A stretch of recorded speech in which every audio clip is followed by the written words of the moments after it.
Get ready for freelancing strategies, hacks, and tactics to help you skyrocket your success. Brought to you by freelancermasterclass.com. You're listening to Freelancing School with your instructor, Mike Volkan. Hello, everyone. Mike Volkan here with Freelancer Masterclass and the podcast Freelancer School, available on iTunes.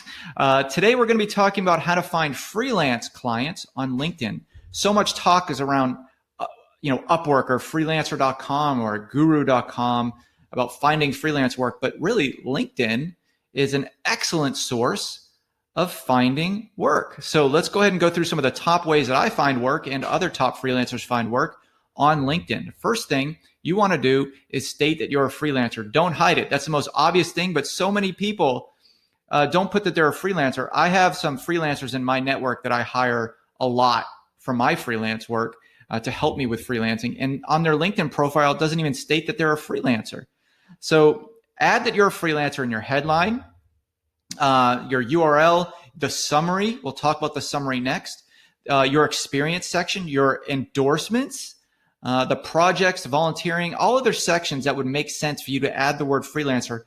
Please do that, because remember, the way people are going to find you proactively is they're going to go to the LinkedIn search bar and they're going to type in some kind of keyword relating to freelance work in your area. So if freelancer is in your profile, it makes you easier to be found.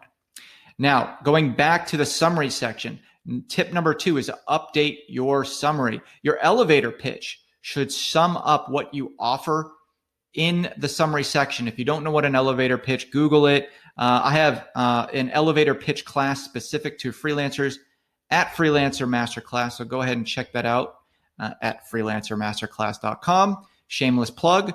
But you want to bulletize your offering, because as a neuromarketer, I'll tell you, from a marketing perspective, people read and absorb information on bullet points better than they do in paragraph form.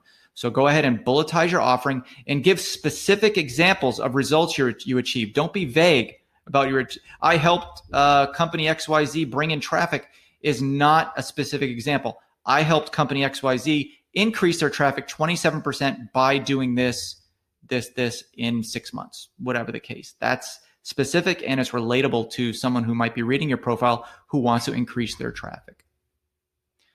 Tip number 3, your skills and endorsements matter. Don't skip this part. Fill in your skills and endorsements. So many people skip this part of the profile. It's the most often skipped part of the profile.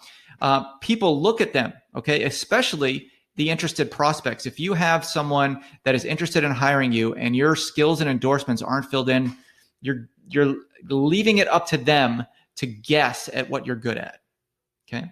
Tip number 4, join LinkedIn groups. A lot of times I would join a LinkedIn group and I'll see it. There hasn't been a single post for months. It's like, what does this group even exist for? Because people join it expecting to get something out of it without giving in return. So I want you to make it a point to be active weekly in these groups. Put it in your calendar if you have to. That's what I do. I have a half an hour once a week in my calendar to look at all my LinkedIn groups, do a posting, respond to a few posts in each of the groups that I'm a member of. Okay. And join freelancer groups. There's lots of them. And also you want to join groups that are within your industry. So if you're a freelance writer, for example, that writes in the, automobile industry, then join automobile groups. If you're a freelance marketer that works in the pet industry, then join pet related groups. Okay. That's where the people who are going to hire you are located. Now, this doesn't mean go out and spam them and say, I'm a freelance marketer who wants to hire me. But if you are active in the group and do good contributions to post and reply, build that relationship, build that rapport, believe me when I tell you that work will come to you. Tip number 5, ask and you shall receive. Ask your connections for referrals. Don't be shy. I have over 5,000 connections on LinkedIn. I can go to any one of them and just say, without selling myself, just say, hey, listen, hope you're doing well. Just wanted to let you know I'm available for work. So if you have any marketing work or know of anybody who needs to build their traffic or needs marketing leadership at their company, please send them my way. I'd be greatly appreciative. Something as simple as that. Now, if you are afraid to ask for work, then you are in the wrong business, because as a freelancer, most of your work, if you're good, should come from referrals. Okay. So you should not be shy about asking for referrals. I remember the first time I did this many years ago, I felt a little bit embarrassed asking for referrals. It wasn't in me, but now I do it all the time because I know that one simple email asking for referrals, and this just happened last month, could lead to a multi-$1,000 contract. All right. So definitely get in the habit of asking for referrals in your LinkedIn connections. If you're active on LinkedIn, I'm not talking about if you just ask for referrals all the time. Like if the last 10 or even 5 messages that somebody receives from you is asking for referrals, then don't do it. Okay. You should be responding to people's posts, networking with your connections regularly. You should have a point to log into LinkedIn daily and work your network by posting and responding to their posts. And that leads into my next tip number 6, actually read other people's posts. So you make a connection on LinkedIn, their posts come onto your wall. By reading the posts of the followers on your wall, you can find opportunities to reach out and find work. So an example would be, I just saw this post the other day. I haven't gotten a response, but this is the first example that came to my mind, is that somebody announced that they're going to be doing a product launch for their company. Okay.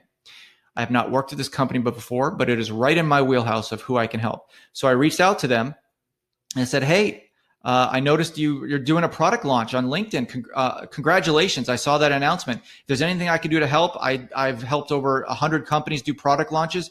Please let me know. Maybe I can give you some feedback right away on your strategy, your rollout strategy, your go-to-market strategy. And so I'm waiting on a response for that. But that kind of stuff happens multiple times a week. So read the post on your wall and think about opportunities that you could work yourself into that. For example, product launch. Number 7, reach out consistently to 10 people a day. This is very important. To constantly grow your network, you want to be proactive, not just reactive. Everything I've talked about so far, updating your profile and reading posts on your wall, that's all reactive stuff. But proactively, you should be reaching out to 10 people a day. Well, who should you be reaching out to? You should be reaching out to who your ideal client is. Do you know who your ideal client is? No? Well, then get a Freelancer Masterclass and go through the ideal client class, because it is very important that you market to your ideal client. Those are the clients that you can do the highest value of work for, that make you the happiest. And then if your work is filled with that, I swear it feels like you're retired and people are paying you for stuff that you would do unpaid anyway. It's a great feeling. So really understand who your ideal client is. Tip number 8, complete your profile. Did you know that completed profiles get 40% more opportunities? This is according to LinkedIn. This is an infographic they put out a couple of years ago. 40% more opportunities just by completing your profile. Why is that? Because most people don't complete their profile and they want to showcase people who have completed profiles. And by showcase, I mean if somebody types in a word in the search bar and your profile will come up. Now, adding a profile photo alone gets you 21 times more profile views. Why would you not do that? It takes 10 seconds to add a profile picture. And it also, adding a profile picture makes it 36 times more likely you'll get a message. Now, I'm not talking about 2 times or 3 times more likely. These are stats directly from LinkedIn. 36 more times more likely just by adding a photo. Folks, by the time you watched this video, this few-minute video, you could have added a profile view and a profile picture and taken it down and uploaded it and taken it down 10 times over by now. There's no excuse if you don't have a LinkedIn profile photo that you should have one right now. So those are my top 8 tips to get more freelance clients on LinkedIn. If you're not doing them, absolutely do them. They're easy enough to do. Take care. Thank you for joining us for Freelancing School. Be sure to subscribe to get the latest updates on the show. Go to freelancingmasterclass.com to become a master freelancer.